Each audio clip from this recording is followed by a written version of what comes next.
ಆಕಾಶವಾಣಿ ಧಾರವಾಡ.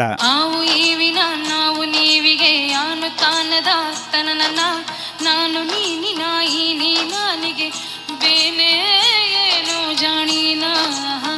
ಬೇಂದ್ರೆ ಬೆರಗು.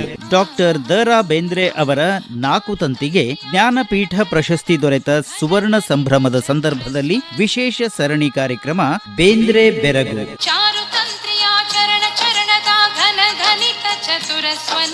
ಪರಿಕಲ್ಪನೆ ಹಾಗೂ ಪ್ರಸ್ತುತಿ ಮಂಜುಳಾ ಪುರಾಣಿಕ್.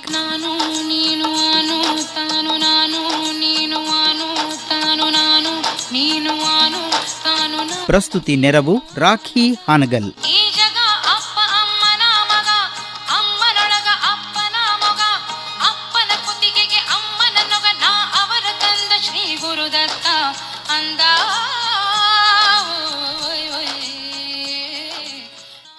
ಆತ್ಮೀಯ ಕೇಳುಗರಿಗೆಲ್ಲ ನಮಸ್ಕಾರ.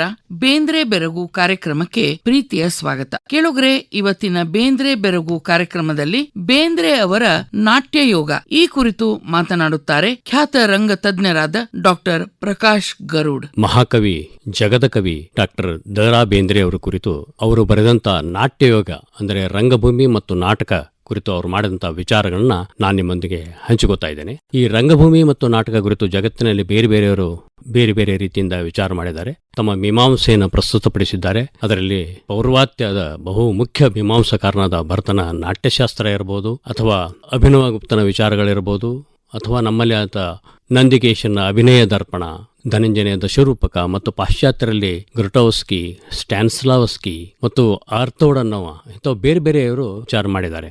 ಬೇಂದ್ರೆ ಅವರ ವಿಚಾರ ಕೂಡ ಬಹಳ ವಿಭಿನ್ನವಾಗಿದೆ ಮತ್ತು ಬಹಳ ಆಳವಾಗಿದೆ. ಸೊ ಅದನ್ನೇ ಕುರಿತಂತ ಕೆಲವೊಂದು ಮಾತುಗಳನ್ನ ನಾನು ನಿಮ್ಮೊಂದಿಗೆ ಹಂಚಿಕೊತೇನೆ. ಬೇಂದ್ರೆ ಅವರು ನಾಟ್ಯ ಯೋಗ ಅಂತ ಕರೀತಾರೆ. ಅದೊಂದು ಯೋಗ ಅಂದ್ರೆ ಆಧ್ಯಾತ್ಮದ ಚಿಂತನೆಗೆ ಹತ್ತಿರವಾಗಂತ ಒಂದು ಮನಸ್ಸಿನ ಅಂತಃಕರಣವನ್ನ ಬಹಳ ಪುಷ್ಟೀಕರಿಸುವಂತ ಒಂದು ಕೆಲಸ ಅದು ನಾಟಕ ಅನ್ನೋದು. ಅದನ್ನ ಕುರಿತು ಅವರು ತಮ್ಮ ವಿಚಾರಗಳನ್ನು ಹೇಳ್ತಾರೆ. ಕೆಲವೊಂದು ಸೂತ್ರ ವಾಕ್ಯಗಳನ್ನ ಅವರು ವಿಚಾರ ಮಾಡಿದ್ದಾರೆ. ಅಂದ್ರೆ ನಾಟಕ ಅಂದ್ರೆ ಏನು, ಅದು ಹೇಗೆ ಸಂವಹನಗೊಳ್ಳುತ್ತದೆ, ಅದನ್ನು ನೋಡಿ ಮನನ ಮಾಡಿಕೊಳ್ಳುತ್ತಿರುವ ಮನಸ್ಸುಗಳಲ್ಲಿ ಏನಾಗುತ್ತಿದೆ ಎಂದು ಗಾಢವಾಗಿ ವಿಚಾರ ಮಾಡಿ ಅವರು ತಮ್ಮ ನಾಟಕ ಮತ್ತು ರಂಗ ಚಿಂತನೆಗಳನ್ನ ಪ್ರಸ್ತುತಪಡಿಸ್ತಾರೆ. ಬೇಂದ್ರೆ ಅವರು ನಾಟಕ ನಾಟ್ಯ ಕುರಿತು ಏನೇ ತಮ್ಮ ವಿಚಾರ ಹೇಳಿದ್ರು, ಮನುಕುಲದ ಮೂಲ ವ್ಯವಸ್ಥೆಯಾದ ಕುಟುಂಬ ಮತ್ತು ಸಮಾಜ ಇವುಗಳ ಸ್ವಾಸ್ಥ್ಯ ಕೆಡಬಾರದು. ಅವುಗಳಲ್ಲಿರುವ ಕ್ಲೈಬ್ಯವನ್ನು ತೆಗೆದು ಆರೋಗ್ಯಕರ ಕುಟುಂಬ ಮತ್ತು ನವ ಸಮಾಜ ನಿರ್ಮಾಣವನ್ನು ಸಾಮಾಜಿಕ ಕಲೆಯಾದ ನಾಟಕ ಮತ್ತು ರಂಗಭೂಮಿಯ ಮುಖಾಂತರ ಆಗಬೇಕೆಂದು ಅವರು ಬಲವಾಗಿ ನಂಬುತ್ತಾರೆ. ಮತ್ತು ಅವರು ಇನ್ನೊಂದು ಕಡೆ ಹೇಳ್ತಾರೆ ತಮ್ಮ ಒಂದು ಭಾಷಣದಲ್ಲಿ, ಜೀವನದಲ್ಲಿ ನನ್ನ ದೃಷ್ಟಿ ನಾಟಕೀಯ ದೃಷ್ಟಿ ಎಂದು ಬೇಂದ್ರೆ ಅವರು ಭಾಷಣದಲ್ಲಿ ಹೇಳಿದ್ದು ಆಕಸ್ಮಿಕವಲ್ಲ. ಕಾವ್ಯವನ್ನೇ ಅವರು ತಮ್ಮ ಅಭಿವ್ಯಕ್ತಿಯ ಪ್ರಮುಖ ಮಾಧ್ಯಮವನ್ನಾಗಿ ಆಯ್ದುಕೊಂಡರೂ ಅವರ ನಾಟ್ಯ ಪ್ರಪಂಚ ಸಾಕಷ್ಟು ವಿಸ್ತಾರವಾಗಿಯೇ ಇದೆ. ನಾಟಕವೆಂದರೆ ಅವರ ದೃಷ್ಟಿಯಲ್ಲಿ ಕರ್ಮಯೋಗ, ಚಾಕ್ಷುಷಕೃತು, ನವಮಾನವ ನಿರ್ಮಿತಿಯ ದಿವ್ಯ ಯಜ್ಞ ಎಂದು ಮುಂದುವರೆದು ಹೇಳುತ್ತಾರೆ. ಕಾವ್ಯ ವಾಕ್ ಯಜ್ಞ, ನಾಟ್ಯ ಕ್ರಿಯಾಯಜ್ಞ.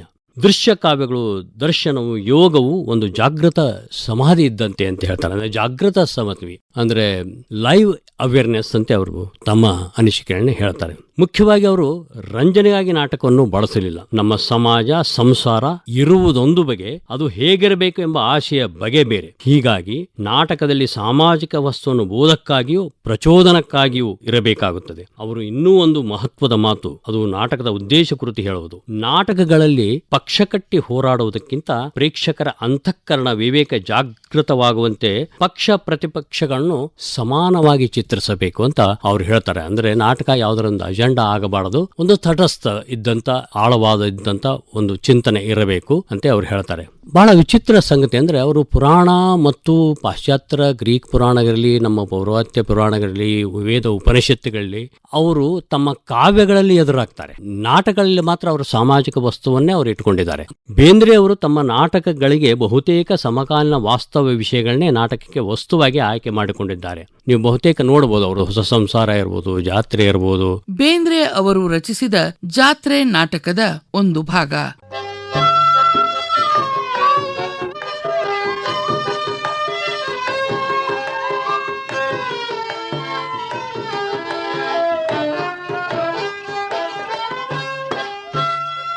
ಕಾರ್ಭಾರಿಗಳೇ, ದೇವರು ಜಾತ್ರೆ ಆಗಲೇಬೇಕು. ಹಾಗೆ ಆಗಲಿ ದೇವರು. ಡಾಕ್ಟರೇ, ದೇವರು, ಊರಲ್ಲಿ ಪ್ಲೇಗು ಗೀಗು ಏನೂ ಇಲ್ಲ ಅಲ್ಲವೇ? ದೇವರು ಏನು ಹೇಳಲಿ, ನಿನ್ನೆ ಮೊನ್ನೆ 4 ಜನರು ಗಂಟು ಎದ್ದು ಸತ್ರು. ಔಷಧ ಯಾರು ಕೊಟ್ಟರು? ನಾನು ದೇವರು. ಹಾಗಾದರೆ ಅವರು ಸತ್ತದ್ದು ಗಂಟಿನಿಂದಲ್ಲ, ಊರಲ್ಲಿಲ್ಲ ಪ್ಲೇಗು. ಅವರೇನು ಗಂಟು ಕಟ್ಟಿಕೊಂಡು ಬಂದಿದ್ದರೆ? ಅಂತೂ ಊರೊಳಗೆ ಪ್ಲೇಗ್ ಇಲ್ಲ, ಹೌದೇ? ಮನೆ ಮನೆಗಳಲ್ಲಿ ಬೀಳುತ್ತಿರುವ ಇಲಿಗಳು ಪ್ಲೇಗಿನ ನಿಜ ದೇವರು. ಇಲಿಗಳ ವಿಷಯ ನೀವು ಹೇಳಬೇಡಿರಿ. ಸರ್ಕಾರಿ ಉತ್ತರ ಬರಲಿ. ಸರ್ಕಾರ ಹೇಳಿದ್ದು ಸತ್ಯ. ಕಾರ್ಭಾರಿಗಳೇ, ದೇವರು ಡಂಗುರ ಸಾರಲು ಹೇಳಿರಿ. ಆಗಲಿ ದೇವರು. ಹಾ, ಯಾರಲ್ಲಿ ಡಂಗುರ ಸಾರಲಿ. ಕೇಳ್ರಪ್ಪೋ ಕೇಳ್ರಿ, ಸರ್ಕಾರಿ ಡಂಗ್ರ ಊರಾಗ ಪ್ಲೇಗ್ ಇಲ್ಲ, ಯಾರೂ ಊರ್ ಬಿಡಾಕಾಗದು, ಜಾತ್ರಿ ಆಗೇ ಆಕೈತಪ್ಪೋ, ಆಗೇ ಆಕೈತಿ. ಊರಲ್ಲಿ ಪ್ಲೇಗ್ ಇಲ್ಲ, ಯಾರೂ ಊರು ಬಿಡಬಾರದು. ಜಾತ್ರೆ ಬಹಳ ವಿಜೃಂಭಣೆಯಿಂದ ಜರುಗುವುದು. ಪರ ಊರಿಂದ ಜನರು ಬರಬೇಕು ಎಂದು ವರ್ತಮಾನ ಪತ್ರಿಕೆಗಳಲ್ಲಿ ಪ್ರಸಿದ್ಧಪಡಿಸಿರಿ. ಜನರು ಬರಲು ಅಡ್ಡಿ ಇಲ್ಲವೆಂದು ಇಲ್ಲಿಯ ಸರ್ಕಾರಿ ಡಾಕ್ಟರ್ ಅಭಿಪ್ರಾಯವಿದೆ ಎಂದು ಬರೆದು ಬಿಡಿರಿ. ನಾನು ಹಾಗೆ ಹೇಳಿರಲಿಲ್ಲ ದೇವರು. ಹಾಗೆ ಹೇಳಿದ್ದು ನಾನು, ನೀವಲ್ಲ. ನನಗೆ ಗೊತ್ತು. ನಿಮಗೆ ಬುದ್ಧಿ ಇದ್ದರೆ ನನ್ನಂತೆ ಹೇಳುತ್ತಿದ್ದಿರಿ. ಜಾತ್ರೆಯಾಗದಿದ್ದರೆ 1000ಗಟ್ಟಲೆ ರೂಪಾಯಿ ಬರುವುದಿಲ್ಲ. ಪೂಜೆ ಇಲ್ಲದೆ ದೇವರು ಸಾಯಬೇಕು, ಸಂಬಳ ಸಿಗದೆ ದುಡಿಯುವವರು ಸಾಯಬೇಕು. ನಿಮ್ಮಂತೆ ಆಗಲಿ ಡಾಕ್ಟರೇ. ಪ್ಲೇಗು ಇದೆ ಎನ್ನೋಣ, ಎಷ್ಟು ಜನರು ಸಾಯಬಹುದು?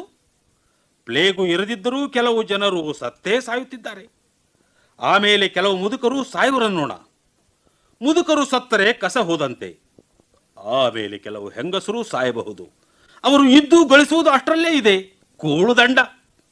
ಇನ್ನು ಕೆಲವು ಸಣ್ಣ ಹುಡುಗರು ಸಾಯಬಹುದು. ಹುಡುಗರು ಸತ್ತರೂ ತೊಟ್ಟಿಲುಗಳೇನು ತೆರವು ಬೀಳುವುದಿಲ್ಲ. ಹಿಂದೂಸ್ತಾನದ ಖಾನೆ ಸುಮಾರಿ ಕೇಳಿದ್ದಿರೋ ಇಲ್ಲವೋ? ಬಡಬಗರ ಗತಿ ಏನು ದೇವರು? ಬದುಕುವುದೇ ಕಷ್ಟವಾದಾಗ ಸಾಯುವುದೇ ಸುಖ ಅವರಿಗೆ. ಸತ್ತರೆ ಚಿಂತೆ ಹರಿಯಿತು. ಅದಿರಲಿ ದೇವರು, ದುಡ್ಡುಳ್ಳವರು ಯಾರಾದರೂ? ಅವರಿಗೆ ಯಾರು ಸತ್ತರೇನು? ದುಡ್ಡು ಇರುವುದಲ್ಲ. ಅವರು ಕಳ್ಳ ಕಾಕರಿಗೆ ಹೆದರಬೇಕು. ರೋಗದ ಹೆದರಿಕೆ ಅವರಿಗೆ. ಹಿರಿಯರು ಸತ್ತರೆ ಮಕ್ಕಳಿಗೆ ಪಟ್ಟ ಬರುವುದು, ಮಕ್ಕಳು ಸತ್ತರೆ ಪಾಲಾಗುವುದು ಉಳಿಯಿತು. ದೇವರು ಬಹಳ ಕಲ್ಯದೆ ಮಾಡಿದ್ದೀರಿ ಡಾಕ್ಟರೇ. ಧರ್ಮ ಧರ್ಮ ಡಾಕ್ಟರೇ, ಧರ್ಮ ನಿಲ್ಲಬಾರದು. ದೇವರ ಪೂಜೆ ಉತ್ಸವ ಸಾಗಬೇಕು. ಅಷ್ಟೂ ಮೀರಿ ಕೆಲವು ಬೇಕಾದ ಜೀವ ಸಾಯುವವೆನ್ನಿರಿ, ಅದನ್ನು ಸಹಿಸಲಿಕ್ಕೇ ಬೇಕು. ಜಾತ್ರೆ ನಿಂತರೆ ಸಂಸ್ಥಾನದ ನಾಡಿಯೇ ನಿಂತಂತೆ.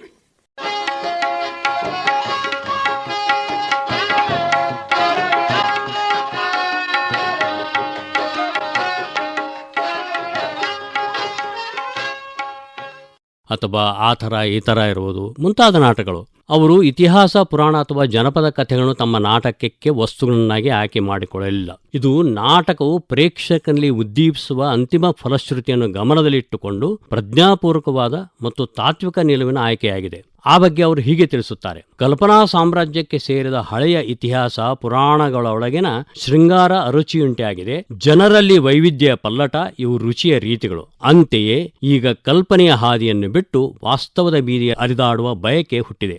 ಜನರ ಅಂತಃಕರಣದಲ್ಲಿ ನಿನ್ನೆ ಮೊನ್ನೆಯ ಇತಿಹಾಸ, ಇಂದಿನೇ ನಾಳಿನ ಸಮಾಜ, ಇವು ವಿಷಯಗಳಾಗುತ್ತಿವೆ. ಅವು ನಾಟಕಗಳಲ್ಲಿ ಇವೆಲ್ಲ ವಿಷಯಗಳಾಗ್ತಿವೆ. ಸಾಮಾಜಿಕ ನಾಟಕಗಳಲ್ಲಿ ಒಂದು ವಿಶೇಷವಿದೆ. ಕಾಲ್ಪನಿಕ ನಾಟಕದೊಳಗಿನ ಅಸಂಭವನೀಯತೆ ಇವುಗಳೊಳಗಿಲ್ಲ. ಆದ ಕಾರಣ ಇವುಗಳ ದರ್ಶನದಿಂದ ಸಂಸ್ಕಾರಗಳು ಹೆಚ್ಚು ದೃಢವಾಗುತ್ತವೆ. ಇದೇ ಮಾತನ್ನು ಅವರು ಮುಂದುವರೆಸ್ತಾ, ಇದೊಂದು ತಾಟಸ್ಥ್ಯ ರೀತಿಯ ಒಂದು ಜಾಗೃತ ಸ್ಥಿತಿಯಲ್ಲಿ ನಾಟಕ ದರ್ಶನ ಯೋಗ ಆಗ್ತದೆ ಅಂತ ಅವರು ತಮ್ಮ ವಿಚಾರಗಳನ್ನ ವ್ಯಕ್ತಪಡಿಸ್ತಾರೆ. ಇದು ಬಹಳ ಅಭಿನವಗುಪ್ತರ ಸಾಧಾರಣೀಕರಣಕ್ಕೆ ನಮ್ಮನ್ನ ಹತ್ರ ಒಯ್ತದೆ ಅವರ ಮಾತುಗಳು. ತಮ್ಮ ನಾಟಕಗಳು ತನ್ನ ಎದುರಿಗಿದ್ದರ ಸಮಾಜವನ್ನು ಎಚ್ಚರಿಸುವ ಕೆಲಸವನ್ನು ಮಾಡಬೇಕು. ಬಹಳ ವಿಶಿಷ್ಟವಾದಂಥ ಅವ್ರದ್ದು ವಿಚಾರ ಇದು. ಮತ್ತು ತಾನು ನಾಟಕಗಳನ್ನು ಬರೆಯುತ್ತಿರುವುದು ಕನ್ನಡ ಭಾಷೆಯನ್ನು ಮಾತನಾಡುತ್ತಿರುವ ಸಾಮಾನ್ಯ ಜನತೆಗೆ ಬರೆಯುತ್ತಿರುವೆ ಎಂಬ ಖಚಿತ ನಿಲುವು ಬೇಂದ್ರೆ ಅವರಿಗಿತ್ತು. ಬೇಂದ್ರೆ ಅವರು ತಮ್ಮ ನಾಟಕಗಳ ರಚನೆ ಮತ್ತು ನಾಟ್ಯ ಮೀಮಾಂಸೆ ಪ್ರತಿಪಾದನೆಗೆ ಜೀವದ್ರವ್ಯವನ್ನು ಭರತಮುನಿಯ ನಾಟ್ಯಶಾಸ್ತ್ರ, ಧನಂಜನೆಯ ದಶರೂಪಕ, ನಂದಿಕೇಶನ ಅಭಿನಯ ದರ್ಪಣ ಮುಂತಾದ ಭಾರತೀಯ ನಾಟ್ಯ ಮೀಮಾಂಸೆಯಂತ ಆಚಾರ್ಯ ಕೃತಿಗಳಿಂದ ಪಡೆದಿದ್ದಾರೆ. ಅಂದ್ರೆ ಇವರು ಮೂಲ ದ್ರವ್ಯ ತಮ್ಮ ಆಯ್ಕೆಗೆ ಏನು ಮಾಡ್ಕೊಂಡಿದ್ದಾರೆ ಅವರು ಅಂದ್ರೆ ನಾಟ್ಯ ತಮ್ಮ ಸಿದ್ಧಾಂತಗಳನ್ನ, ರಂಗಭೂಮಿಯ ಸಿದ್ಧಾಂತಗಳನ್ನ, ನಾಟ್ಯ ಸಿದ್ಧಾಂತಗಳನ್ನ, ನಾಟಕ ಸಿದ್ಧಾಂತಗಳನ್ನ ಅವರು ನಿರೂಪಿಸಲಿಕ್ಕೆ ಅವರು ನೇರವಾಗಿ ಭರತನ ನಾಟ್ಯಶಾಸ್ತ್ರ, ನಂದಿಕೇಶನ ಅಭಿನಯ ದರ್ಪಣ ಮತ್ತು ಧನಂಜನ ದಶರೂಪಕ್ಕೆ ಅವರು ಮರಳುತ್ತಾರೆ. ಮತ್ತು ಅದರೊಡನೆ ವಿಚಾರಗಳನ್ನ ಬಹಳ ಆಳವಾಗಿ ತಮ್ಮ ಎದುರಿಗೆ ಒಂದು ಬಹಳ ಸುಲಲಿತವಾದ ಭಾಷೆಯಲ್ಲಿ ಅಭಿವ್ಯಕ್ತ ಮಾಡ್ತಾರೆ. ಮತ್ತೆ ಹೀಗಾಗಿ ಅವರು ಪಶ್ಚಿಮದ ನಾಟಕ ಸಿದ್ಧಾಂತಗಳನ್ನು ಆಳವಾಗಿ ಅಭ್ಯಸಿಸಿದ್ದರೂ ಭಾರತೀಯ ನಾಟ್ಯ ದರ್ಶನವನ್ನು ಮಂಡಿಸುವಲ್ಲಿ ಅಲ್ಲಿಂದ ಆಮದಾಗುತ್ತಿರುವ ಪರಿಭಾಷೆಗಳನ್ನು ಪರ್ಟಿಕ್ಯುಲರ್ಲಿ ಅವರು ಈ ಕಾಮಿಡಿ ಹರ್ಷ ನಾಟಕ ಮತ್ತು ದುರಂತ ನಾಟಕ ವಿಮರ್ಶೆಗೆ ಒಳಪಡಿಸುತ್ತಾರೆ. ಪಾಶ್ಚಿಮಾತ್ಯ ಚಿಂತನಗಳಿಂದ ನಾವು ನಮ್ಮ ನಾಟ್ಯ ಸಿದ್ಧಾಂತವನ್ನು ನಿರೂಪಿಸುವ ಅಷ್ಟು ಜರೂರಿ ಇಲ್ಲ, ಯಾಕಂದ್ರೆ ನಮ್ಮಲ್ಲಿ ಆಳವಾದಂತಹ ವಿಚಾರಗಳಿವೆ ಅಂತ ತಮ್ಮ ಇದನ್ನ ಅವರು ಇಡ್ತಾರೆ. ಬೇಂದ್ರೆ ಅವರು ತಮ್ಮ ನಾಟ್ಯ ಸಿದ್ಧಾಂತವನ್ನು ಮಂಡಿಸಲು ಭಗವದ್ಗೀತೆಯನ್ನು ಕೂಡ ಇದನ್ನ ಮಾಡ್ತಾರೆ. ಅದು ಬಹಳ ವಿಶೇಷ. ಅನೇಕ ಶ್ಲೋಕ ಭಾಗವತದಿಂದ ಗೀತೆಯಿಂದ ಅವರು ತಮ್ಮ ಅನೇಕ ಶ್ಲೋಕಗಳನ್ನು ಅವರು ಆಯ್ಕೆ ಮಾಡಿಕೊಂಡು ತಮ್ಮ ವಿಚಾರವನ್ನ ಮಂಡಿಸ್ತಾರೆ. ಅವರು ಬಹಳ ಒಂದು ಹೊಸ ಸಂಸಾರದಲ್ಲಿ ಒಂದು ಬಹಳ ಅದ್ಭುತವಾದಂತ ಮತ್ತು ಬಹಳ ಮಾರ್ಮಿಕವಾದಂತ ಒಂದು ಮಾತಿದೆ. ಅದೇನಂದ್ರೆ ಜೀವನ ಹಣ್ಣಾತು ಅಂದ್ರೆ ನಾಟಕ ಆಗ್ತಾವು. ಹೊಸ ಸಂಸಾರದಲ್ಲಿ ಬರುವಂತ ಒಂದು ಮಾತಿದು. ಮತ್ತು ಇನ್ನೂ ಒಂದು ಮಾತು ಹೇಳ್ತಾರೆ, ಅಂದ್ರೆ ಜೀವನ ಅನ್ನೋದು ವಾಸ್ತವ, ನಾಟಕ ಅನ್ನೋದು ಕಲೆ. ಈ ಜೀವನ ಅನ್ನೋ ವಾಸ್ತವ ಅದು ಕೆಟ್ರೆ ನಾಟಕದಿಂದ ಸುಧಾರಿಸಬಹುದು, ಅಂದ್ರೆ ಕಲೆಯನ್ನ ಸುಧಾರಿಸಬಹುದು. ಆದ್ರೆ ನಾಟ್ಯನೇ ಕೆಟ್ರೆ ಅಂದ್ರೆ ಕಲೆನೇ ಕೆಟ್ರೆ ಅದನ್ನ ಏನ್ ಮಾಡ್ತೀರಾ ನೀವು? ಸೊ ಕಲೆ ಸಿದ್ಧ ಮಾಡುವನ, ಜೀವನವನ್ನ ದರ್ಶಿಸುವ, ಜೀವನಕ್ಕೆ ಒಂದು ಮಾರ್ಗದರ್ಶನ ನೀಡುವ ಕಲೆಯ ಬಗ್ಗೆ ಬಹಳ ಎಚ್ಚರಿಕೆ ಇರಬೇಕು. ಕಲೆ ಕೆಡದಂತೆ ನೋಡಬೇಕು ಎಂದು ಬೇಂದ್ರೆ ಅವರ ದೃಷ್ಟಿಯಲ್ಲಿ ಯಾವ ಕಾರಣಕ್ಕೂ ನಾಟಕ ಕೆಡಬಾರದು, ಅಂದ್ರೆ ನಾಟ್ಯ ಕೆಡಬಾರದು. ಅವರು ಈ ರೀತಿ ಹೇಳ್ತಾರೆ.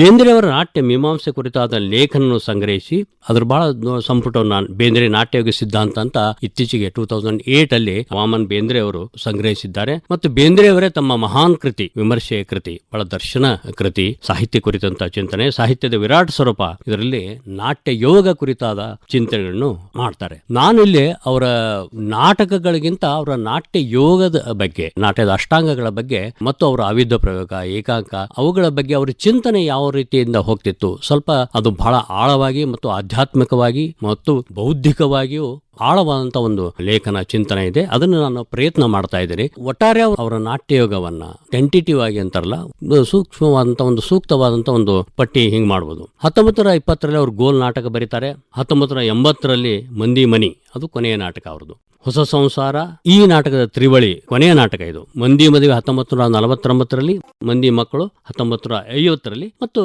ಕೊನೆಯದಾಗಿ ಮಂದಿ ಮನೆ 1980ರಲ್ಲಿ. ನಾಟಕ ಮಂದಿ ಮದುವೆ ಮಂದಿ ಮಕ್ಕಳು.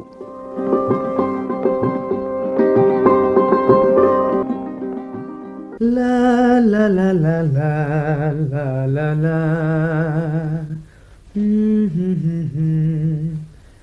ಸ್ವಲ್ಪ ರೇಡಿಯೋ ಹಚ್ಚೋಣ. সমাজমুখী কৰি তুলিব লাগে। গৃহ চুবুৰী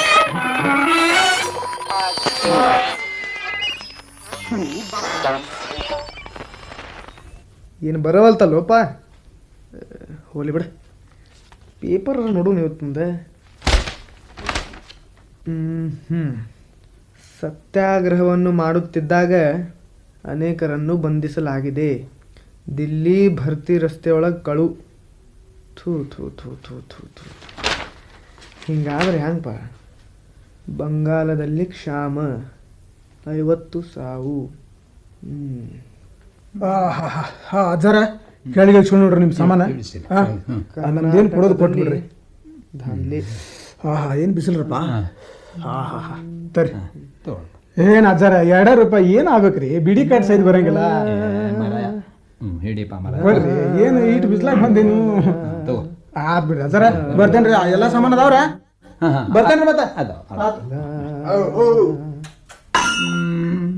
ಯಾರದು? ಇದೊಂದು ತಮ್ಮಿಗೆ ಒಂದು ಬೆತ್ತ ಮರ ಇದಾವ ಹೊತ್ನಾಗ. ಯಾರದು? ಇದು ಯಾರ ಮನಿ? ಯಾರ ಮನಿ ಅಂತ ಒಳಗೆ ಹೋಗ್ತೀರಿ? ನಮ್ದ ಅಂತ. ಏನ ನಿಮ್ಮ ಮನಿ? ಅಲ್ಲ, ನಿಮ್ದ ಆದ್ರೆ ನಮಗೇನು ಕೇಳ್ತೀರಪ್ಪ? ನೀವ್ಯಾರು? ಬೇಷ್ ಅದಲ್ಲ. ಅಲ್ಲ, ನಾನು ನಿಮಗೆ ಕೇಳಬೇಕು ನೀವು ಯಾರು ಅಂತ. ಅದನ್ನ ಬಿಟ್ಟು ನಮ್ಮ ಮನ್ಯಾಗ ಹಕ್ಕು ನಮಗ ನೀವು ಯಾರು ಅಂತ ಕೇಳ್ತೀರನ? ಅಂದ್ರೆ ಇದು ನಿಮ್ಮ ಮನಿ ಏನಿದೆ? ಅಲ್ಲ, ನಿಮ್ದು. ಒಳ್ಳೆ ಶುರ್ಪಾಲಿ ಆಚಾರ ಕಾಣ್ತಿರಲ್ಲ. ಹಾ, ಬಾಯಿ ಬಿಗಿಡಿ ಅಂತಾನೆ. ನಾ ಏನು ಆಚಾರ ಹೆಂಗೆ ಕಾಣ್ತೇನೆ? ಯಾವ ಹಮಾಲ್ಗೂ ಸಹಿತ ಗೃಹಸ್ಥ ಅಂತ ಕಾಣೋ ಹಂಗದ. ನಿಮ್ಮ ಹಮಾಲಿ ನೀವೇ ಮಾಡ್ಕೊಂಡು ಈ ಸಾಮಾನೆಲ್ಲ ಒಳಗೆ ತಂದಂಗೆ ಕಾಣ್ತದೆ. ಗೃಹಸ್ಥ ಅಂತ ಗೃಹಸ್ಥ ಅಲ್ಲ. ಆ ಕೃಷ್ಣನ್ ಜನದ ಏನದು ಮತ್ತಂತಾನ ಆಚಾರ್ಯ ಎಲ್ಲ ಆವ್ಯಾರು ನಂಬೋದು ತಮಗ ಅರಿವಿಲ್ಲದ ಗೃಹಸ್ಥರು.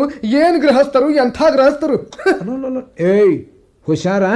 ಯಾಕಪ್ಪ? ಇದು ಯಾರ್ದ ಮನಿ ಇರ್ಲಿ, ನೀವು ಯಾರೇ ಇರ್ಲಿ, ನನ್ನ ಇಡೀ ನೌಕರಿ ಒಳಗೆ ಯಾರ ಕಡೆಯಿಂದನೂ ಅದ್ಯಾಕ ನಮ್ಮ ಸಾಹೇಬನ ಕಡೆಯಿಂದನೂ ಕೂಡ ಹೋಗು ನಾ ಹಿಂಗೆ ಮಾತಾಡ್ಸ್ಕೊಂಡಿಲ್ಲ ಅಂದೆ.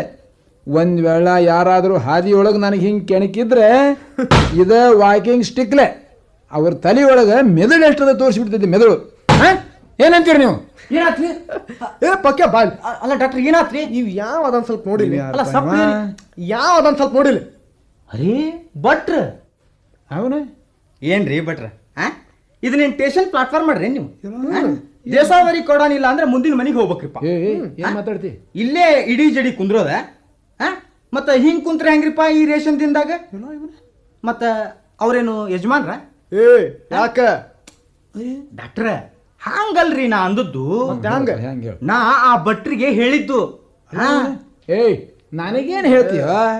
ಅವಾಗ ಇನ್ನೆರಡು ಸರಿ ಹೇಳ, ನೀ ಈ ಮನಿ ಯಜಮಾನ್ ಅಲ್ಲ ಅಂತ. ತನ್ನ ಮನೆ ಅಂತ ತನ್ನ ಮನಿ. ಅಲ್ಲ ನಾ ಹೇಳೋದೇನು ತಾ ಒದರಾದೇನು? ಮತ್ತೆ ನೀವ ಈ ಮನಿ ಯಜಮಾನ್ರಿದ್ದಂಗ ನಮ್ಮ ಡಾಕ್ಟರ್ಗೆ ಬೆದರ್ಸ್ತೀರ ನೀವು?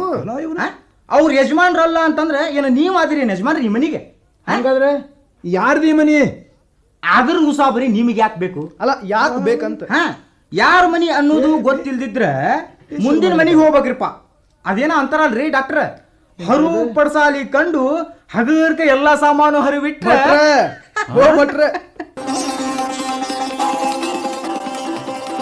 ಮಂದಿ ಮದುವೆ ಮಂದಿ ಮಕ್ಕಳು ಈ ನಾಟಕದ ಒಂದು ಭಾಗವನ್ನ ಕೇಳಿದ್ರಲ್ಲ. ಅವ್ರ ಗೋಲ ನಾಟಕ 1920ರಿಂದ ಹಿಡಿದು 1980ರವರೆಗೂ ಅವರ ಜರ್ನಿ ಇದೆ. ಅಂದ್ರೆ ಈ ರಂಗಭೂಮಿಯ ಜರ್ನಿ ಇದೆ, ಅದೊಂದು ಪ್ರಯಾಣ ಇದೆ. ಅದರ ನಡುವೆ ಒಂದು ಗ್ಯಾಪ್ ಬರ್ತದೆ. ಅವಾಗ ಅವರು ತಮ್ಮ ಒಂದು ಸುಮಾರು 30-40 ವರ್ಷದಿಂದ ಅವರು ನಾಟಕವನ್ನ ಬರೆಯೋದಿಲ್ಲ, ಅದು ನಿಂತು ಹೋಗ್ತದೆ. ಮುಂದೆ 80ರಲ್ಲಿ ಅಂದ್ರೆ ಅವರ ಅವಸಾನದ ಕೊನೆಯ ಒಂದು ವರ್ಷದ ಹಿಂದೆ 1980ರಲ್ಲಿ ಅವರು ಯಾವ ಮಾತನ್ನ ಜೀವನ ಹಣ್ಣಾದರೆ ನಾಟಕ ಮೂಡ್ತದೆ ಅಂತ ಹೇಳ್ತಾರಲ್ಲ, ಹಣ್ಣಾದ ಒಂದು ಇದರಲ್ಲಿ ಅವರು ಮಂದಿ ಮನಿಯನ್ನು ನಾಟಕ ಬರೀತಾರೆ. ಈ ಜರ್ನಿ ಏನಿದೆ ಅಲ್ಲ, ಅವ್ರ ನಡುವರು ಕಾವ್ಯಕ್ಕೆ ಹೊರಳ್ತಾರೆ. ಹೀಗಾಗಿ ಕೆಲವೊಂದು ಮಾತುಗಳಿವೆ. ಇಲ್ಲ, ಬೇಂದ್ರೆ ಅವರ ಪ್ರತಿಭೆ ಕಾವ್ಯಕ್ಕೆ ಧಾರೆ ಎರೆದರಿಂದ ಅವ್ರಿಗೆ ನಾಟಕಕ್ಕೆ ಆದ ಅಪಚಾರವು, ನಾಟಕಕ್ಕೆ ಆದಂತ ಒಂದು ನಷ್ಟವೂ ಹೌದು ಅಂತ ಕೆಲವರು ಹೇಳ್ತಾರೆ. ಅದು ಏನಿರಲಿ, ಮುಂದೆ ಹುಚ್ಚಾಟಗಳು ಅಥವಾ ಫಾರ್ಸ್ ಅವನು ಬಹಳ ಬರೀತಾರೆ. ಅದರಲ್ಲಿ ಗೋಲ್, ಅವರು ಮೊದಲೇದಿರು, ತಿರುಕರ ಪಿಡುಗು, ಸಾಯೋ ಆಟ, ದವನ ಮನೆ, ಇವೆಲ್ಲ ಈ ಗುಂಪಿಗೆ ಸೇರ್ತಾರೆ. ಮತ್ತು ಅವ್ರದೇ ಒಂದು ಡಿಸ್ಕೋರ್ಸ್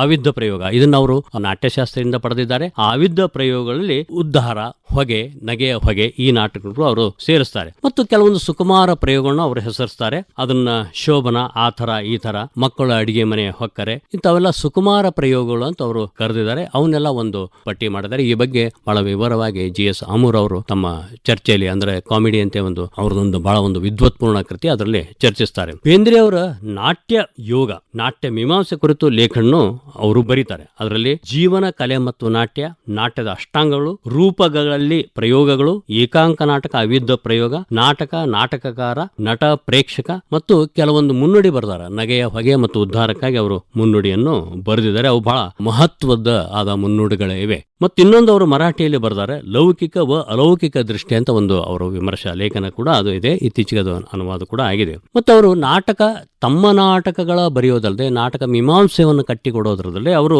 ಬೇರೆಯವರ ನಾಟಕಗಳನ್ನ, ತಮ್ಮ ಸಮಕಾಲೀನ ಮತ್ತು ನಮ್ಮ ಆಚಾರ್ಯ ಕೃತಿ ಆದಂತ ಕಾಳಿದಾಸನ ಕುರಿತಂತ ನಾಟಕಗಳನ್ನ ಬರೆದಿದ್ದಾರೆ. ಸುಮಾರು ಕಾಳಿದಾಸನ ನಾಟಕಗಳ ಸಮೀಕ್ಷೆ ಅಂತೂ ಅವರು ಸುಮಾರು ಒಂದು 50-60 ಪುಟದಲ್ಲಿ ಅವರ ನಾಟಕ ವಿಮರ್ಶೆ ಇದೆ. ಮತ್ತೆ ಅವರು ತಮ್ಮ ಇನ್ನೊಂದು ಮಹತ್ವದ ನಾಟಕಾರ, ನಮ್ಮ ರಾಷ್ಟ್ರದ ಮಹಾನ್ ಕವಿಯಾದಂತ ರವೀಂದ್ರ ವಿಸರ್ಜನ, ಅದರ ನಾಟಕದ ಸಾಮಾಜಿಕ ಪ್ರಯೋಜನ ಕುರಿತ ಲೇಖನ ಬರೆದಿದ್ದಾರೆ. ಮತ್ತು ಗಡ್ಕರಿ ಅವರ ಏಕಚ್ ಪ್ಯಾಲ ಮರಾಠಿ ನಾಟಕದ ವಿಶ್ಲೇಷಣೆ ಮಾಡ್ತಾರೆ. ಮತ್ತು ತಮ್ಮ ಸಮಕಾಲೀನ ನಾಟಕದ ಶ್ರೀರಂಗ ಹರಿಜನ್ವಾರ ಮತ್ತು ಜರಾಸಂಧಿ ನಾಟಕದ ಬಗ್ಗೆ ವಿಮರ್ಶೆ ಮಾಡ್ತಾರೆ. ಮುಖ್ಯವಾಗಿ ಅವರು ಕೈಲಾಸಂ, ಅಂದ್ರೆ ಇವರಿಬ್ಬರು ಶ್ರೀರಂಗ ಮತ್ತು ಕೈಲಾಸಂ ಇವರು ವಾಸ್ತವವಾದಿ ವಿಚಾರವುಳ್ಳ ನಾಟಕಕಾರರು. ಅಂದ್ರೆ ನಮ್ಮ ಕಂಪನಿ ನಾಟಕದಿಂದ ಹಿಂಗೆ ನಾವೇನು ಅಮೇಚೂರ್ ಅಥವಾ ಹವ್ಯಾಸಿ ನಾಟಕಕ್ಕೆ ಏನು ಶಿಫ್ಟ್ ಆತಲ್ಲ, ಆ ಕಾಲದಲ್ಲಿ ಬಂದ ಮಹತ್ವದ ನಾಟಕಕಾರ ಇಬ್ರು, ಒಂದು ಕೈಲಾಸಂ, ಇನ್ನೊಬ್ರು ಶ್ರೀರಂಗರು. ಸೊ ಅವರು ನಾಟಕ ಕೈಲಾಸಂಬರ ಶ್ರೀರಂಗರ ಹರಿಜನ್ವಾರ ಮತ್ತು ಜರಾಸಂಧಿ ಈ ನಾಟಕ ಬಗ್ಗೆ ಅವರು ವಿಮರ್ಶೆ ಮಾಡ್ತಾರೆ. ಮತ್ತು ಕೈಲಾಸಂಬರ ದ ಪರ್ಪಸ್ ನಾಟಕದ ಸಮೀಕ್ಷೆಯನ್ನು ಮಾಡ್ತಾರೆ. ಇನ್ನೊಂದು ಮುಖ್ಯವಾದಂತಹ ನಾಟಕ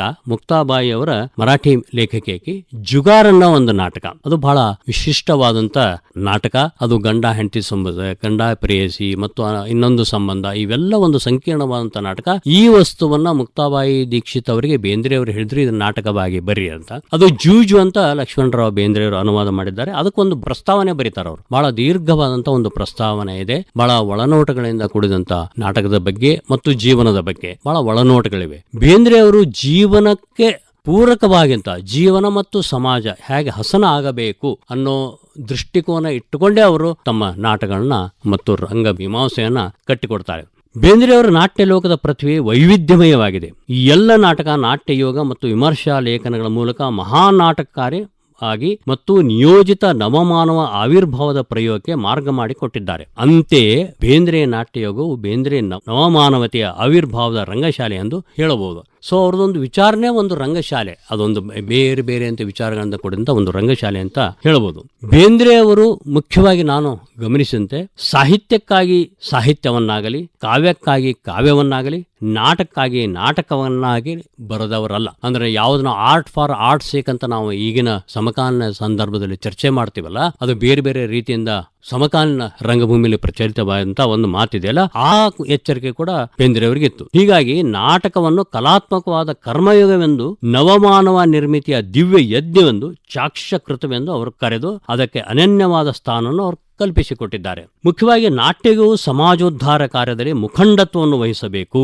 ಜೀವನದಲ್ಲಿ ನಾಟ್ಯ ಸೃಷ್ಟಿಯು ನೆಲೆಗೊಂಡರೆ ಮಾನವತೆಗೆ ಮಹತ್ತರವಾದ ಲಾಭವಾಗುವುದು. ನಾಟಕವು ಜೀವನ ಪೂರ್ತಿಯ ಬಲು ದೊಡ್ಡ ಸಾಧನವಾಗಿದೆ ಮುಂತಾದ ಹೇಳಿಕೆಗಳಲ್ಲಿ ನಾಟ್ಯದ ಸಾಮಾಜಿಕ ಮತ್ತು ವೈಯಕ್ತಿಕ ಪ್ರಯೋಜನಗಳ ಬಲವಾದ ಪ್ರತಿಪಾದನೆ ಇದೆ. ಅಂದ್ರೆ ಜೀವನಕ್ಕೆ ಅದು ಉಪಯೋಗ ಆಗಬೇಕು, ಜೀವನಕ್ಕೆ ಒಂದು ದರ್ಶನ ನೀಡಬೇಕು, ಹೊಸ ಮಾರ್ಗಕ್ಕೆ ಹಚ್ಚಬೇಕು, ಬಹಳ ಒಂದು ಆದರ್ಶದ ಒಂದು ಜೀವನಕ್ಕೆ ಒಂದು ಮಾರ್ಗ ಆಗಬೇಕನ್ನೋ ವಿಚಾರ ಇದೆ. ಹೀಗಾಗಿ ಬೇಂದ್ರೆಯವರ ನಾಟ್ಯಯುಗ ಸಿದ್ಧಾಂತ ಮತ್ತು ಜೀವನ ಮತ್ತು ಕಲಾ ಸಿದ್ಧಾಂತಗಳ ಸಾವಯವ ಸಂಬಂಧವುಳ್ಳ ಲೇಖನಗಳನ್ನು ಓದುತ್ತಾ ಹೋದಂತೆ, ಅವರ ನಾಟಕ ಮತ್ತು ಅವರ ಲೇಖನ ನಾವು ಗಮನಿಸಿ ಓದುತ್ತಾ ಹೋದಂತೆ ನಮಗೆ ಟಾಲ್ಸ್ಟಾಯ್ ಮಹರ್ಷಿಯ ಕಲಾ ಮೀಮಾಂಸೆಯ ಆಚಾರ್ಯ ಕೃತಿ ಕಲೆ ಅಂದರೆ ಏನು, ವಾಟ್ ಈಸ್ ಆರ್ಟ್ ಕೃತಿಯ ನೆನಪು ಬರದೇ ಇರಬಹುದು. ಒಂದು ದೀರ್ಘವಾದಂತ ಅವ್ರದ್ದು ಒಂದು ಪುಸ್ತಕ ಇದೆ, ದೊಡ್ಡದು ಲೇಖನ ಅದು. ಅವರು ಬೇರೆ ಬೇರೆ ಕೃತಿಗಳನ್ನ ವಾಟ್ ಈಸ್ ಆರ್ಟ್, ಈಗ ಶೇಕ್ಸ್ಪಿಯರ್ನ ಹಿಡ್ಕೊಂಡು ಅವ್ರು ಬೇರೆ ಬೇರೆ ನಾಟಕ ಕೃತಿಗಳನ್ನ, ಅಂದ್ರೆ ಕಲೆಯಿಂದ ಏನ್ ಕಲಿಬೇಕು ಅನ್ನೋದನ್ನ ಅವರು ವಾಟ್ ಈಸ್ ಆರ್ಟ್ ಅನ್ನೋ ಕೃತಿ ಬರ್ತಾರೆ. ಬೇಂದ್ರೆ ಅವರ ಲೇಖನ ಓದುತ್ತಾ ಹೋದಂತೆ ಆ ಕೃತಿಯ ನೆನಪು ಬರ್ತದೆ. ವಿಚಾರಗಳಲ್ಲಿ ಬೇರೆ ಬೇರೆ ಇದೆ,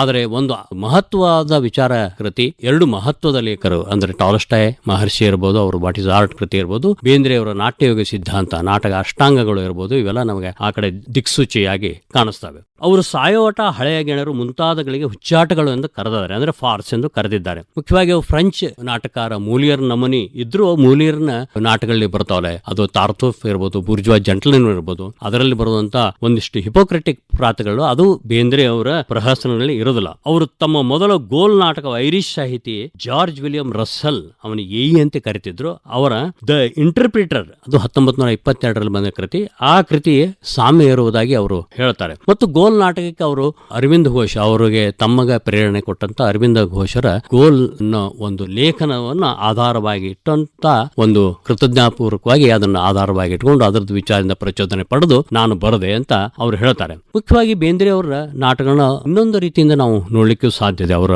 ಮೀಮಾಂಸೆಯನ್ನ ಸ್ವಾತಂತ್ರ್ಯ ಪೂರ್ವದ ಭಾರತೀಯ ಸಂಸ್ಕೃತಿ ಸಮಾಜ ಪಶ್ಚಿಮದ ನಾಗರಿಕತೆಗೆ ತೆಗೆದುಕೊಳ್ಳುತ್ತಿತ್ತು. ಶಿಕ್ಷಣಾದಿಯಾಗಿ ಎಲ್ಲ ಕ್ಷೇತ್ರಗಳು ಕ್ಷಿಪ್ರಗತಿಯಲ್ಲಿ ಪಲ್ಲಟ ಹೊಂದುತ್ತಿದ್ದವು. ನವ ವಿಚಾರದೊಡನೆ ಸ್ವೀಕಾರ, ತಿರಸ್ಕಾರ, ತಿಕ್ಕಾಟ, ಪರಂಪರೆಯ ಮರು ವ್ಯಾಖ್ಯಾನದ ಶೋಧ, ಈ ಸಾಂಸ್ಕೃತಿಕ ಸಮುದ್ರ ಮಂಥನ ನಿರಂತರವಾಗಿ ಸಮಾಜದಲ್ಲಿ ನಡೆಯುತ್ತಿದ್ದು ಅದು ಕಲೆ ಮತ್ತು ಸಾಹಿತ್ಯದಲ್ಲಿ ಅಭಿವ್ಯಕ್ತಿಗೊಳ್ಳುತ್ತಲಿತ್ತು.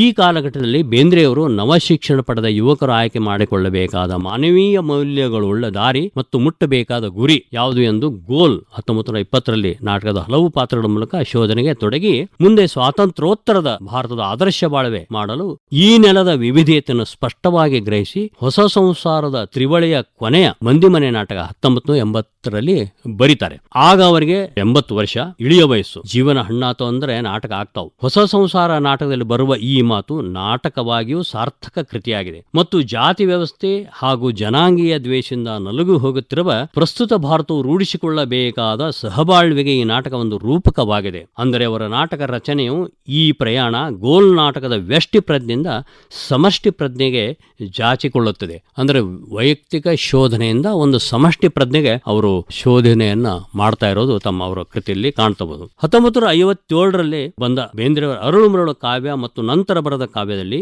ಆ ಹಿಂದೆ ಬರೆದ ಗರಿ, ಗಂಗಾವತರಣ, ಸಖಿಗೀತೆ, ಉಯ್ಯಾಲೆ, ನಾದಲೀಲ ಮುಂತಾದ ಕಾವ್ಯದಲ್ಲಿ ಇದ್ದ ವೈಖರಿ ಕಾಣಿಸುವುದಿಲ್ಲ ಎಂದು ಸೊಲ್ಲುಗಳಿವೆ. ಇರಬಹುದು, ಒಬ್ಬ ಸಾಹಿತಿ ಬರೆದುದೆಲ್ಲವೂ ಶ್ರೇಷ್ಠ ಸಾಹಿತ್ಯ ಎಂದು ಹೇಳಲಾಗುವುದಿಲ್ಲ. ಆ ಚರ್ಚೆಯನ್ನು ಇಲ್ಲಿ ಬೆಳೆಸುವುದು ಬೇಡ. ಆದರೆ ಬಹುಶಃ ಹೊಸ ಸಂಸಾರ ನಾಟಕದಲ್ಲಿ ಅವರು ನೀಡುವ ವಿಶ್ವಾತ್ಮಕ ದರ್ಶನ ಗಮನಿಸಿದ್ದಲ್ಲಿ ಮತ್ತು ಅವರ ಕಾವ್ಯದೊಡನೆ ಅವರ ನಾಟಕಗಳನ್ನು ಅಂತರ್ಪಟ್ಟಿಯ ಅಧ್ಯಯನ ಮಾಡಿದ್ದಲ್ಲಿ ಬೇಂದ್ರೆಯವರ ಪ್ರತಿಭೆಯ ಅದೊಂದು ನಿರಂತರವಾಗಿ ಹರಿಯುವ ಭಾರತೀಯ ಪ್ರಜ್ಞೆಯ ಬತ್ತಲಾಗದ ಗಂಗೆ ಎಂಬ ಅನುಭವಕ್ಕೆ ಬರದೇ ಇರೋದು. ಅಂದ್ರೆ ಇಂಟರ್ ಟೆಕ್ಸ್ಚುವಲ್ ನಾವು ಆಗಿ ಬೇಂದ್ರೆಯವ್ರನ್ನ ಅರ್ಥ ಮಾಡ್ಕೊಳ್ಳೋದು ಬಹಳ ಅವಶ್ಯಕತೆ ಇದೆ ಅಂತ ನನ್ನ ಅತಿ. ಅಂದ್ರೆ ಅವರ ಕಾವ್ಯದಿಂದ ನಾಟಕಕ್ಕೆ, ನಾಟಕದಿಂದ ಕಾವ್ಯಕ್ಕೆ ಈ ಚಿಂತನೆಗಳಲ್ಲಿ ಇರುವಂತಹ ಒಂದು ಅಂತರ್ಪಟ್ಟಿಯ ಸಂಬಂಧವನ್ನ ನಾವು ವಿಚಾರ ಮಾಡಬೇಕಾಗ್ತದೆ. ಬೇಂದ್ರೆಯವರ ನಾಟ್ಯ ಸಿದ್ಧಾಂತ ಮತ್ತು ಕಾವ್ಯ ಸಿದ್ಧಾಂತದಲ್ಲಿ ಅನೋನ್ಯ ಘನಿಷ್ಠ ಸಂಬಂಧವಿದೆ.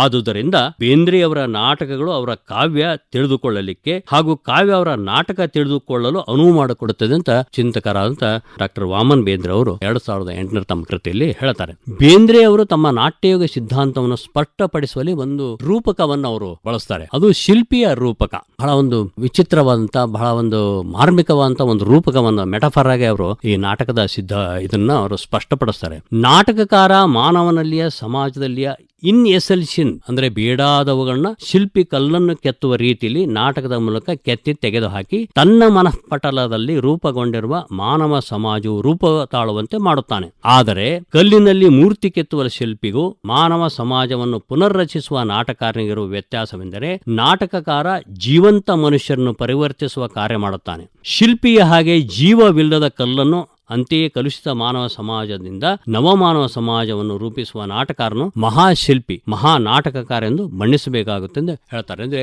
ಈ ಶಿಲ್ಪಿ ಹೇಗೆ ಒಂದು ಕಲ್ಲನ್ನ, ಒಂದು ಅಮೂರ್ತವಾದಂತ ಕಲ್ಲವನ್ನು ಅದಕ್ಕೊಂದು ಮೂರ್ತ ರೂಪ ಕೊಡಬೇಕಾದ್ರೆ ಅದನ್ನ ಬೇರೆ ಬೇರೆ ರೀತಿಯಿಂದ ಅದರಲ್ಲಿ ಅನವಶ್ಯವಾದಂತ ಕೆತ್ತಿ ತೆಗಿತಾನೆ, ಹಾಗೆ ಮಾನವನಲ್ಲಿದ್ದಂತ ಕ್ಲೈಬ್ಯವನ್ನು ತೆಗಿಬೇಕು, ಅದನ್ನ ಬೇರೆ ರೀತಿಯಿಂದ ನಾವು ರೂಪಿಸಬೇಕು ಅಂತ ಅದರಲ್ಲಿ ತಮ್ಮ ಸೆಲೆಕ್ಟಿವ್ ಆಗಿಂತ ಚೂಸ್ ಮಾಡಿ ಆಯ್ಕೆ ಮಾಡಿಕೊಂಡು ಅದೊಂದು ಕಲಾಕೃತಿಯಾಗಿ ಮಾಡಬೇಕು, ಹಾಗೆ ನಾಟಕವನ್ನು ಮಾಡಬೇಕು ಅನ್ನೋ ಒಂದು ಶಿಲ್ಪಿಯ ರೂಪಕದಲ್ಲಿ ಒಂದು ಮೆಟಫರ್ ಆಗಿ ಅವರು ಹೇಳ್ತಾರೆ. ಬೇಂದ್ರೆ ಅವರು ನಾಟ್ಯ ಶಬ್ದವನ್ನು ಬಹಳ ಬಳಸ್ತಾರೆ. ಅದು ಬಹಳ ಒಂದು ವ್ಯಾಪಕವಾದಂತ ಅರ್ಥ ಮತ್ತು ಆಳವಾದಂತ ಮತ್ತು ಆಧ್ಯಾತ್ಮಿಕವಾದಂತ ಮತ್ತು ಬಹಳ ಗಟ್ಟಿಯಾದಂತ ಒಂದು ನೆಲೆಯಲ್ಲಿ ರೂಪುಗೊಳ್ಳಬೇಕಂತ ಒಂದು ನಾಟ್ಯ ಶಬ್ದವನ್ನು ಅವರು ಹೆಚ್ಚಾಗಿ ಬೆಳೆಸ್ತಾರೆ. ಅದಕ್ಕೆ ಅವರು ವಿವರಣೆ ಹೀಗೆ ಕೊಡ್ತಾರೆ. ನಾಟ್ಯವೆಂಬ ಶಬ್ದವು ನಾಟಕವೆಂಬ ಶಬ್ದದಿಂದ ಎಷ್ಟೋ ಜನರಿಗೆ ಪರಿಚಿತವಾಗಿರಬಹುದು. ಆದರೆ ನಾಟಕದ ಬೇರೆ ಬೇರೆ ಅರ್ಥಗಳು ವ್ಯವಹಾರದಲ್ಲಿ ಪ್ರಚಲಿತವಿರುವುದರಿಂದ ಅವುಗಳಿಗಿಂತ ಹಳೆಯದಾದ ಹಾಗೂ ಬಹು ಮೂಲ್ಯವಾದ ನಾಟ್ಯೆಂಬ ಶಬ್ದವನ್ನು ನಾನು ಪ್ರಯೋಗಿಸುತ್ತಿರುವೆನು. ಅಂದ್ರೆ ನಾಟಕ ಅನ್ನೋ ಶಬ್ದ ಏನಿದೆಯಲ್ಲ ಅದು ಬೇರೆ ಬೇರೆ ರೀತಿಯಲ್ಲಿ ಅಥವಾ ನಮಗೆ ಕಂಡು ಬರ್ತದೆ. ಯಾಕಂದ್ರೆ ನಾಟಕ ನಾವು ಹೇಳ್ತೀವಲ್ಲ, ನಾಟಕ ಮಾಡಬೇಡ, ಡ್ರಾಮಾ ಮತ್ ಕರ್ನ ಹೀಗೆಲ್ಲ ಇದೆ, ಡೋಂಟ್ ಆಕ್ಟ್ ಲೈಕ್ ಡ್ರಾಮಾ ಮಾಡಬೇಡ ಅಂತ ಹೇಳ್ತಾರಲ್ಲ, ಅದಕ್ಕೆ ಒಂದು ಲಿಮಿಟೆಡ್ ವಾದಂತ ಒಂದು ಬಹಳ ಒಂದು ಸಣ್ಣದಾದಂತ ಒಂದು ಅರ್ಥ ಬರ್ತದೆ. ಹೀಗಾಗಿ ನಾಟ್ಯಕ್ಕೆ ಬಹಳ ಒಂದು ವ್ಯಾಪಕವಾದ ಅರ್ಥ ಇದೆ ಅಂತ ಕೂಡ ಅವರು ತಮ್ಮ ನಾಟಕವನ್ನ, ನಾಟ್ಯ ಸಿದ್ಧಾಂತವನ್ನ ಮಂಡಿಸ್ತಾರೆ. ಅದಕ್ಕೆ ಬೇರೆ ಬೇರೆ ಅವರು ನಾಟ್ಯದಲ್ಲಿ ಬರುವಂತ, ಅಂದ್ರೆ ನಾಟಕ ಅನ್ನೋದು ದಶರೂಪಕದಲ್ಲಿ ಒಂದು ಪ್ರಕಾರ, ನಾಟ್ಯ ಇರೋ ಅನ್ನೋದು ನಮ್ಮ ಭರತಮುನಿಯನ್ ಕೂಡ ಬಳಸೋದು ನಾಟ್ಯ ಅನ್ನೋ ಶಬ್ದ. ನಾಟಕದಲ್ಲಿ ಬರುವಂತ ನಾಟಕ, ಇಹಾಮೃಗ, ವೀತಿ, ಸಮವಕಾರ, ಡಿಮಾ ಇವೆಲ್ಲ ಪ್ರಕಾರಗಳಲ್ಲಿ ಅದು ಒಂದು ಪ್ರಕಾರ ನಾಟಕ, ನಾಟಿಕ. ಸೊ ಆ ನಾಟಕದಿಂದ ನಾಟ್ಯ ಶಬ್ದ ಬಗ್ಗೆ ಅವರು ತಮ್ಮ ಮೀಮಾಂಸೆಯನ್ನ ಮಂಡಿಸ್ತಾರೆ. ಇದುವರೆಗೆ ಬೇಂದ್ರೆ ಅವರ ನಾಟ್ಯ ಯೋಗ ಈ ಕುರಿತು ಮಾತನಾಡಿದವರು ಡಾಕ್ಟರ್ ಪ್ರಕಾಶ್ ಗರುಡ್. ಇದರ ಮುಂದುವರಿದ ಭಾಗವನ್ನ ಮುಂದಿನ ಬೇಂದ್ರೆ ಬೆರಗು ಕಾರ್ಯಕ್ರಮದಲ್ಲಿ ಕೇಳಲಿದ್ದೀರಿ.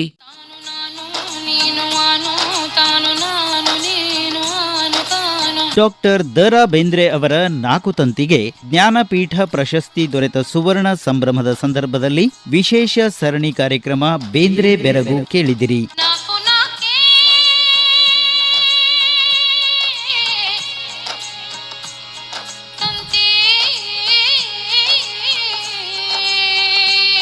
ಪರಿಕಲ್ಪನೆ ಹಾಗೂ ಪ್ರಸ್ತುತಿ ಮಂಜುಳಾ ಪುರಾಣಿಕ್.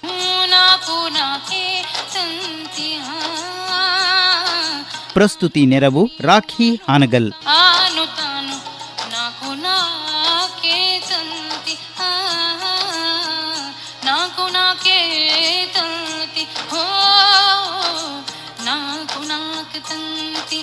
ನಾಕು ನಾಕಿ ತಂತಿ